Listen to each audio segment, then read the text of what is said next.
আমি 10 লক্ষ টাকা পেয়েছি, জানিস? তুই মিথ্যে কথা বলছিস। তুই কথা বলছিস তো তোর বাবার কাছে যাবো। বাবা, ও কি সত্যি 10 লক্ষ টাকা পেয়েছে? প্রশ্ন জিজ্ঞেস করতে আসবে একটা, তুমি হ্যাঁ বলে দেবা। ও কি সত্যি 10 লক্ষ টাকা পেয়েছে? হ্যাঁ, ও 10 লক্ষ টাকা পেয়েছে। চ, ওর কাছে অনেক টাকা আছে তো, হোটেলে খেয়ে আসি। কোন হোটেলে যাবি? কেএফসিতে? কেএফসি থেকে একটু একদম ক্রিস্পি চিকেন লেগ পিস খেয়ে আসি গো। খাসির মাংস বিরিয়ানি আর চিকেন বাকেট খেয়ে আসি। চ চ চ। চ, সব অর্ডার করে দিই। আর তার আগে ওই তোর বাবাকে ডাক, তোর বাবা তখনকার ম্যানেজার, সব খাবো কবজি ডুবিয়ে।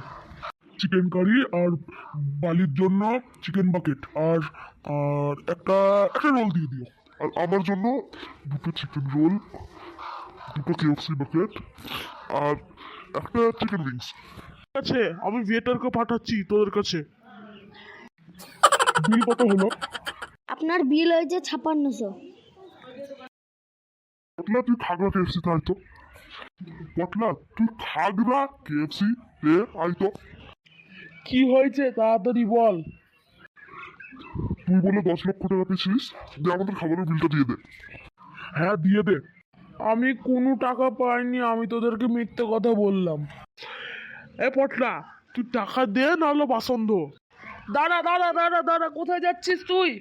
আমার মতন এমনি কাজ করবো না গাইস, নাহলে আমার মতন অবস্থা হবে। একটা মিথ্যে কথা বলতে গেলে হাজারখানা মিথ্যে কথা বলতে হয়। এই গল্প থেকে আমরা এই শিক্ষা পেয়েছি। আর এই ভিডিওতে যা যা দেখানো হয়েছে সত্যি ভাববেন না। শুধু মিথ্যে কথা তো সত্যি ভাববেন, এবং শিক্ষাটাও অনেক বেশি করে সত্যি ভাববেন। গাইজ লাইক শেয়ার সাবস্ক্রাইব করুন। আজকে লাইক সাবস্ক্রাইব কিচ্ছু করবে না। গাইজ এদের কথা একদম শুনবেন না। আমাকে ঘুরে ঘুরে লাইক শেয়ার সাবস্ক্রাইব দিয়ে কত জায়গা করেছি।